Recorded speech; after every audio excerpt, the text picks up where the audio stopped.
नमस्कार, मेरे channel history and mythology में आप सबों का स्वागत है। आज हम बात करने जा रहे हैं रेशम मार्ग, जिसे सिल्क रूट भी कहा जाता है। आज मोबाइल के एक क्लिक से ही भारत के स्पाइस हो या चाइना के इलेक्ट्रॉनिक गुड्स या फिर साउथ कोरिया के कॉस्मेटिक्स के ऑर्डर प्लेस किए जा सकते हैं।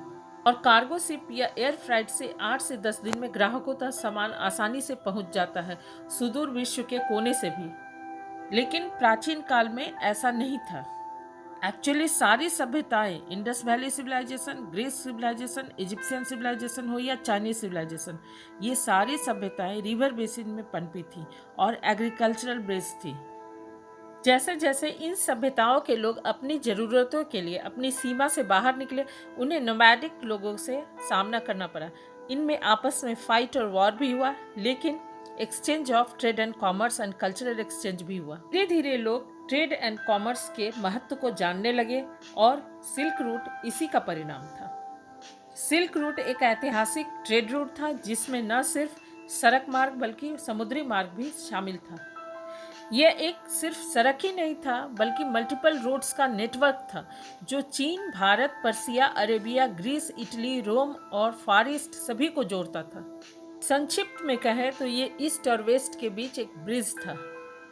सिल्क रूट या रेशम मार्ग के शुरुआत की अगर बात करें तो इसे चीन के हान डायनेस्टी से जोड़कर देखा जाता है।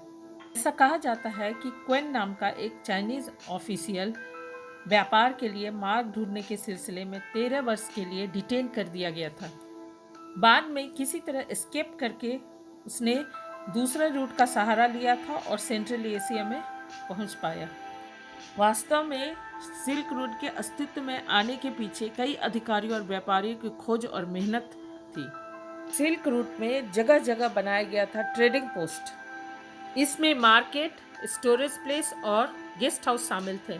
अब सवाल ये उठता है कि इस मार्ग का नाम सिल्क रूट ही क्यों पड़ा और इससे चाइना से जोड़कर ही क्यों देखा जाता है।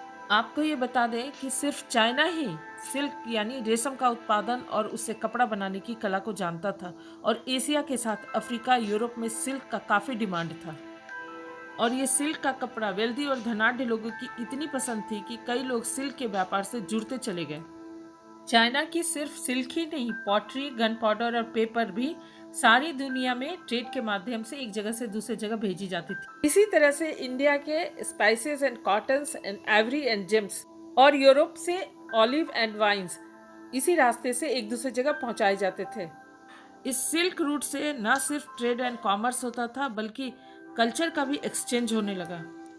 इस रूट ने तो new scientific ideas, knowledge, literature, arts को भी एक जगह से दूसरी जगह पहुंचा दिया। यह इस ट्रेड रूट की ही देन है कि बुद्धिस्ट मॉन्क चाइना, जापान और अन्य सुदूर देश पहुंचकर बुद्ध धर्म का प्रचार प्रसार किए। ठीक इसी तरह से क्रिश्चियन, हिंदू और इस्लाम धर्म भी विश्व के सुदूर कोने तक पहुंच गया।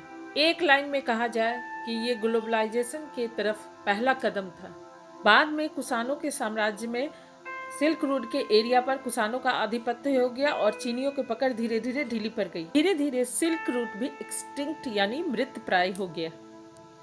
लेकिन चाइना के राष्ट्रपति जिनपिंग ने 2013 में इस लेगेसी को पुनः जीवित यानी रिवाइव करने का ऐलान किया। इसे उन्होंने one belt and one road initiative का नाम दिया। 1000 किलोमीटर का लंबा रोड मैप है, जिसे सी और लैंड के वाइब्रेंट पाथ से जोड़ा जाएगा। मैरीटाइम नेटवर्क और लैंड रूट में 6 कॉरिडोर बनाने का भी प्रावधान है।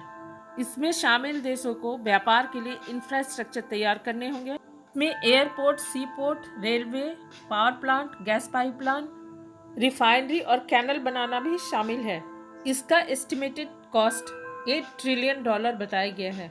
इसे श्री जिनपिंग का ब्रेन चाइल्ड माना गया है, जिसे चाइनीज भाषा में यी डाई यी लू कहा जाता है। ये चाइना का मोस्ट एक्सपेंसिव, एक्सटेंसिव और एम्बिशियस प्रोजेक्ट है। सवाल ये उठता है कि ये चाइना की एक कोशिश है इकोनॉमिक इंटीग्रेशन की, या फिर उसका एक स्ट्रेटेजिक टूल और सुपर हाईवे है जो चाइना को सुपर पावर बना देगा। इस तरह की शंका इसलिए मन में आती है क्योंकि कई देश इसमें ऐसे शामिल हैं जिनके पास इतना पैसा नहीं है कि वे खुद सड़क, एयरपोर्ट, बंदरगाह बना सके। चाइनीज बैंक उन्हें लोन देने के लिए तैयार है और चाइना उन्हें टेक्नोलॉजिकल हेल्प भी दे रहा है। छोटे छोटे गरीब विकासशील देश इसे चाइना का सहयोग मानते हैं अपने ढांचागत विकास में, लेकिन वास्तव में ये चाइना का एक मास्टर स्ट्रोक है। इसमें चाइना के पैसे लगेंगे, चाइना की टेक्नोलॉजी लगेगी, चाइना के स्टील और सीमेंट लगेंगे, रोजगार चाइनीज़ को मिलेगा और चाइनीज़ कंपनी को ही ये टेंडर मिलेगा। और अगर ये छोटे छोटे देश अगर लोन नहीं चुका पाएंगे तो चाइना के साथ की गई एग्रीमेंट और सेटलमेंट के तहत सीधे सीधे उनकी अखंडता और संप्रभुता पर चाइना का दबदबा और अधिकार हो सकता है, लीज के रूप में या फिर उस एरिया के एयरपोर्ट, सीपोर्ट आदि पर आधिपत्य के रूप में। और चाइना इसकी शुरुआत कर चुका है।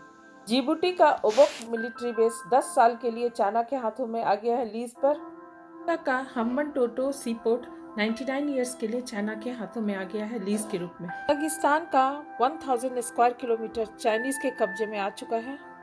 लाओस को अपना पूरा इलेक्ट्रिक पावर ग्रिड चाइना को देना पड़ रहा है। मलेशिया से मलक्का गेटवे चाइना 99 ईयर्स के लीज पे ले चुका है।